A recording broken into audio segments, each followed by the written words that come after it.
ito na. Nag-general cleaning ang City Hall ng Muntinlupa para sa malaking event bukas. Ayan. Yun yung general cleaning nila. So ayan lakay, nag-general cleaning sila para sa malaking event bukas. Dito yan sa City Hall ng Muntinlupa.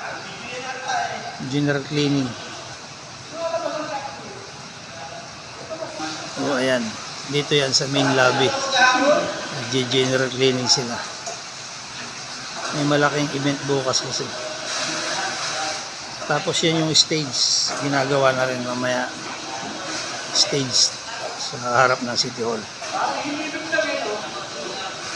Ayan lakay, nag-general cleaning dito sa City Hall. General cleaning. Ayan yung stage na gawa na yan sa harap ng City Hall. Hindi tayo makalabas kasi lakas na ulan. Mamaya i-video natin yan. Ayan brother, nag-general cleaning dito ngayon sa Muntinlupa City Hall.